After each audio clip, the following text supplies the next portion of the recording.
Nama Kalimpak, 1. Muhammad Rafids U22, Nizar Hario W25-3, Putri Nuri O28-4, Siku Wahyu N30-5, Yukwiguna 34. Pengertian minyak bumi. Minyak bumi adalah istilah yang meluas dalam kehidupan sehari-hari. Sebelumnya orang menggunakan istilah minyak tanah atau minyak yang dihasilkan dari dalam tanah, namun istilah yang lazim dipakai sekarang adalah minyak bumi. Sementara kata minyak tanah lazim digunakan untuk menyebut bahan bakar kompor, bahan minyak, atau bahasa Inggrisnya kerosene.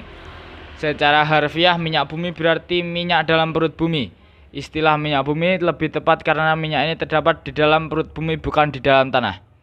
Bahasa Inggris minyak bumi adalah petroleum, yang berasal dari bahasa Yunani petra yang berarti batu dan eleison yang berarti minyak.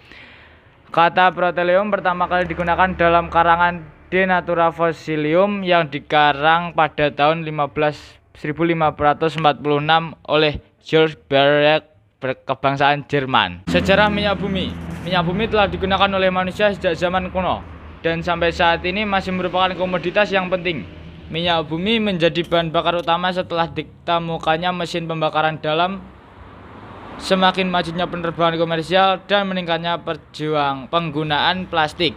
Lebih dari 4000 tahun yang lalu, menurut Herodotus dan Diodorus Siculus, aspal telah digunakan sebagai konstruksi dari tembok dan menara Babylon. Pada tahun 347, minyak diproduksi oleh sumur yang digali dengan bambu di Cina. 3 negara yang produksi minyak terbanyak adalah Arab Saudi, Rusia, dan Amerika Serikat. Sekitar 80% minyak dunia dihasilkan dari Timur Tengah, dengan 62,5%-nya berasal dari Arab Saudi, Uni Emirat Arab, Irak, Qatar, dan Kuwait. Pengolahan minyak bumi. Minyak bumi biasanya berada pada 3-4 km di bawah permukaan tanah. Minyak bumi diperoleh dengan membuat sumur bor. Minyak mentah berbentuk cair, kental, hitam, dan berbau tidak sedap. Minyak mentah belum dapat digunakan sebagai bahan bakar maupun keperluan lainnya, tetapi harus diolah terlebih dahulu. Minyak mentah mengandung sekitar 500 jenis hidrokarbon dengan jumlah atom C sama dengan 1 hingga C50. Pengolahan minyak bumi dimulai dengan memanaskan minyak mentah pada suhu 400 derajat Celcius, kemudian dialirkan ke dalam menara fraksionasi, di mana akan terjadi pemisahan berdasarkan perbedaan titik didih. Sementara itu, semakin ke atas suhu semakin rendah, sehingga setiap kali komponen dengan titik didih lebih tinggi naik akan mengembun dan terpisah. Sedangkan komponen yang titik didihnya lebih rendah akan terus naik ke bagian atas yang lebih tinggi. Sehingga komponen yang mencapai puncak menara adalah komponen yang pada suhu kamar berupa gas. Komponen berupa gas tadi disebut gas proteleum. Melalui kompresi dan pendinginan, gas proteleum dicairkan sehingga diperoleh LPG. Fraksi-fraksi minyak bumi. Yang pertama yaitu gas. Fraksi minyak bumi yang berbentuk pertama kali ada gas. Gas dari destilasi minyak bumi merupakan bahan baku dari liquid proteleum gas atau LPG, yang biasa kita gunakan untuk kompor gas. Fraksi sendiri merupakan hidrokarbon berantai pendek pada antara C1 sampai C5. Karena jumlah ikatan rantai karbonnya yang pendek, titik didih dari fraksi gas menjadi sangat kecil, yaitu antara 164 derajat Celcius hingga 30 derajat Celcius. Yang kedua, nafta. Setelah fraksi gas, selanjutnya akan terbentuk fraksi kedua, yaitu nafta. Nafta memiliki rantai karbon yang juga pendek, yakni C5 sampai dengan C7, dengan titik didih antara 30 derajat Celcius hingga 90 derajat Celcius. Nafta biasanya digunakan sebagai olefin atau perengkah uap dan pelarut nonpolar dalam proses industri. Yang ketiga ada gasolin atau bensin. Bensin atau gasolin, fraksi ini baru terbentuk pada titik didih 30 derajat Celcius hingga 200 derajat Celcius. Karena rantai karbonnya yang mulai cukup panjang, yakni C5 sampai dengan C12, fraksi ini biasa digunakan sebagai bahan bakar sepeda motor, mobil, dan mesin-mesin ringan. Yang keempat, minyak tanah atau kerosin. Kerosin merupakan fraksi minyak bumi yang terbentuk pada titik didih 175 derajat hingga 275 derajat. Fraksi ini merupakan hidrokarbon rantai panjang dengan jumlah ikatan C sebanyak C12 hingga C16. Yang kelima ada solar. Solar merupakan fraksi minyak bumi yang terbentuk pada titik didih antara 250 derajat Celcius hingga 400 derajat Celcius. Ikatan hidrokarbon fraksi ini tergolong panjang, yakni C15 hingga C18. Solar umumnya digunakan sebagai bahan bakar mobil, alat berat, dan mesin-mesin berat. Kemudian pelumas. Pelumas terbentuk pada titik didih lebih dari 350 derajat Celcius. Minyak-minyak pelumas sudah akrab bagi mesin-mesin yang kita gunakan sebagai bahan pencegah keausan. Contoh minyak pelumas misalnya oli dan juga gemuk. Yang ketujuh yaitu parafin.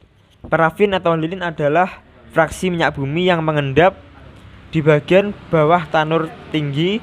Fraksin merupakan rantai hidrokarbon yang panjangnya lebih dari C20. Parafin digunakan sebagai bahan baku lilin dan korek api serta teknologi pengawetan buah. Yang kedelapan adalah residu.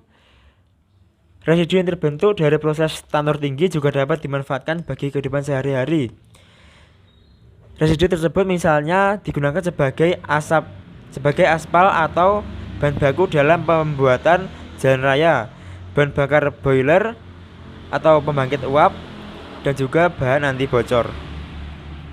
Bensin atau dalam bahasa Inggris disebut gasolin. Gasolin adalah salah satu produk hasil olahan minyak bumi yang cukup familiar di telinga masyarakat. Komponen utama yang terdapat pada bensin ialah oktana dan N-heptana.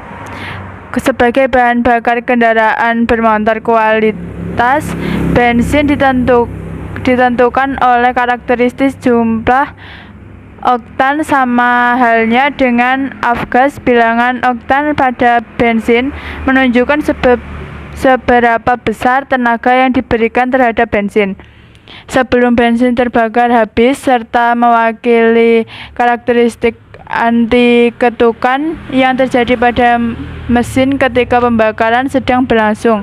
Jadi, semakin tinggi jumlah oktan pada bensin, maka semakin tinggi juga kualitas bensin tersebut.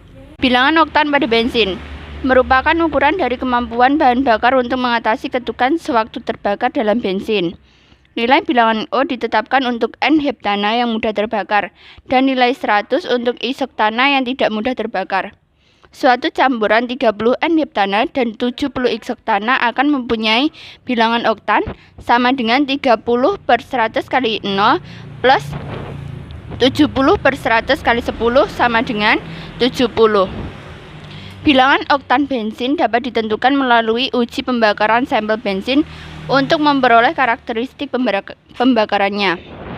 Karakteristik tersebut kemudian dibandingkan dengan karakteristik pembakaran dari berbagai campuran N-heptana dan isoktana.